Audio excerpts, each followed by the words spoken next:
watching deb ayta olmar ekanmiz. Biz aytishimiz mumkin ekan. I watched, men ko'ryapman deydigan bo'lsak ham, mana shu watch bilan yoki see deb ketsak bo'lar ekan. Qaranglar mana. Oddiy hozirgi zamonda so deb olib ketdim-ku shuncha gaplarni. Masalan, speaking o'sha seftda berilgan bo'ladi. Rasmni tasvirlab ber, rasmda nimani ko'ryapsan deydigan bo'lsa, mana bunday deb aytib ketsalar bo'lar ekan. I see, men ko'ryapman deb. I am seeing deb ayta olmar ekan. Mana shuni o'zi teng bo'lar ekan. O'sha men ko'ryapman hozir deganga. I am see, I see. Kimni ko'ryaman desa bo'ladi.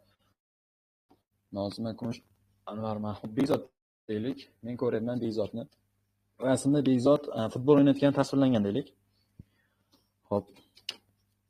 Men ko'ryapman Bekzodni o'ynayotganini deydigan bo'lsak, playing bo'lib ketadi shunda. Hali tugamagan o'yinlar bo'lmagan. Playing. Xo'sh. Football. Mana shu gap bilan aytsak to'g'ri bo'lar ekan. Men ko'ryapman Bekzodni futbol o'ynayotganini.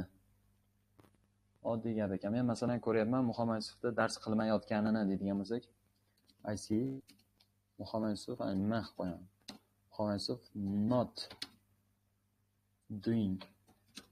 Men hozir ko'ryapman Muhammad Yusuf dars qilmayotganini desak, uni play ing deb fe'lni oldiga anaqa not qo'shilib qo'yar ekanda, qaranglar.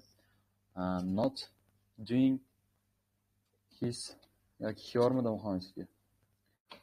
Homework. Homework. Ekan men ko'ryapman Muhammad Yusuf dars qilmayotganini deydigan bo'lsa, mana shu gap aytar ekanman, so'roq nima kerak deb.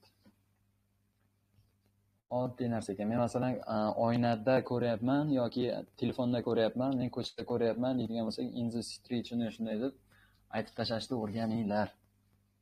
Yo'q, oson. Mana shunaqa narsalarga ishlatilar ekan. Agar men ko'rdim deydigan bo'lsak, nima bo'lib ketardi? So bo'lib ketardi-da shunda. Hamma biladi narsani. Problem yo'q.